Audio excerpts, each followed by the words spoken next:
një prej arsyeve madje që unë them që Shqipëria nuk është mirë, ka pasojë faktit që në 70-ën e Enveri ndaloi totalisht besimin dhe ajo ka lënë një njoll shumë të keqe, një hije, një si më thënë një lloj mallkimi. E besoj vërtet të. Unë nuk jam praktikant, nuk besoj tek ndërmjetësi, por besoj në Zot. Që do të thotë, besoj tek ideja që një forcë madhore që kemi zgjedhur ta quajmë Zot, formën t'ja japësh vet, Allah apo Zot apo nuk e di, domethënë nuk gjykoj njeri, por besoj në Zot, besoj që çdo mbjellësh do korrësh dhe unë nuk e shtrëtëzoj shumë të zbërthej, të shkoj te Kurani, te Bibla, tek format e asaj, po unë di të them vetëm një gjë.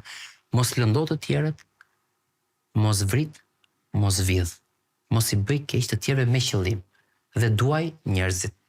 Po deshe njerëzit e tu dhe po nuk u nise që renisit ti bësh keq, atëre ti me Zotin je në rregull.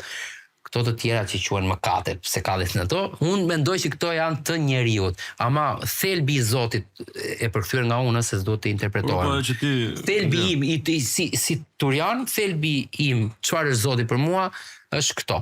Nëse unë në mëngjes nuk zgjohem që ty të bëj keq, apo të marr diçka tënden me qëllim, apo të lëndoj ty, vrasje jo, apo të vjedh, që për mua vjedhja është unë personalisht vjedhjen e kam.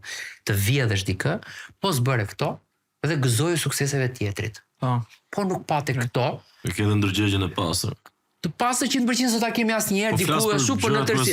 Unë edhe kështu unë me Zotin jemi në fund është ushqimi i shpirtit. Ushqimi i shpirtit. Në fund me Zotin jemi, unë mendoj që jemi okay.